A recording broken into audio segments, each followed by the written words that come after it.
Hello. This video is for first-time managers who are looking for ways to improve and retain employee motivation and morale, and it will introduce two helpful theories to support you on this new step of your career. The first theory is to do with employee motivation, and it is Maslow's hierarchy of needs. Many of you will have heard of this theory while in education, and today I'm going to explain how to implement it actually into the workplace. So first of all, I will explain what the theory actually is.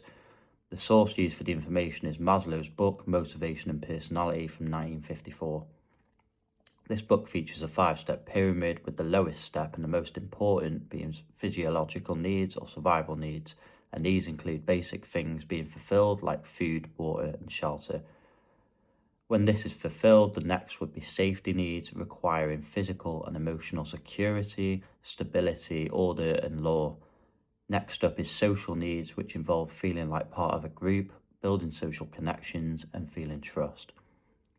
Then self-esteem needs are next, feeling a personal sense of achievement and gaining respect for said achievements. And finally, when all others are fulfilled, someone can achieve self-actualization, also known as filling their full potential.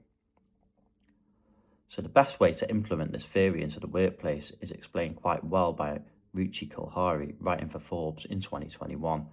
She explains that for a new employee, physiological needs are the most important, with new employees at the first stage of their career being motivated by fair pay, bonuses and a chance of a raise. The second level of the pyramid, which is safety needs, align with someone still in the early stages of the career, and these employees typically have moved into their first home or could have young families to support, so job security is extremely important to them. Thirdly, someone in the middle stage of their career will typically be comfortable financially and would now be motivated by the sense of belonging. The third tier of the pyramid. Someone at this stage of their career would like to be involved in the decision-making process in the workplace and would be a good choice for a low management level. Step 4 of the pyramid would apply to someone who is at the top level of their role, having worked in the company for a long time, and they would want to naturally progress to a higher management level. Their self-esteem would be improved with recognition by being promoted. Finally, an employee in the late stage of their career, just before the retirement, are looking for a way to pass on their legacy and would excel in some sort of a mentorship role, helping new employees in their early career. Today I'll be discussing B.F. Skinner's theory, also known as operant conditioning, and evaluating how this can be used in the workplace to increase motivation. B.F. Skinner's theory is built on the idea that behaviour is influenced by its consequences. When an action receives praise or a reward, it reinforces the behaviour, whereas when an action receives no reward or a punishment, the behaviour decreases. A common example is coaches rewarding athletes for correct techniques.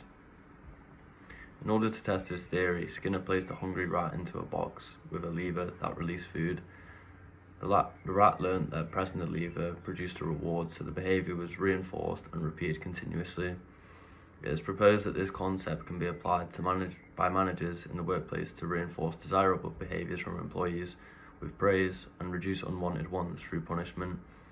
An example of how praise can be applied in the workplace is giving bonuses for meeting certain performance metrics. This encourages employees to hit their targets and put in the effort each month to receive a reward and reinforces their behaviour. An example of punishment in the workplace is having a disciplinary meeting or warning from a manager for an employee being late. Employees are less likely to repeat the behaviour if they understand that being late on future occasions could result in them being sacked. Skinner's theory also suggests that actions in the workplace are shaped by the environment, and when a human error occurs, it is often because the workplace has not properly reinforced the correct behaviour. For example, if a worker fails to follow a safety regulation, it could be due to a lack of training, or there are pressures that make shortcuts more attractive, rather than the worker being careless or negligent. One criticism of Skinner's theory is that it primarily focuses on external factors and ignores internal cognitive and emotional processes that affect an employee's behaviour. For example, an employee who has experienced the death of a family member may show a lower performance in work. If we purely applied Skinner's theory in this instance, it would suggest punishing the worker for the reduced performance and would not consider the emotional circumstances affecting the employee's behaviour.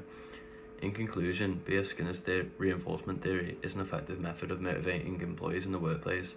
However, this cannot be applied to every instance as it does not consider employees' emotional or external circumstances. In these cases, alternative methods such as effective manager communication can be more motivational as they better understand an employee's personal reasons for motivation.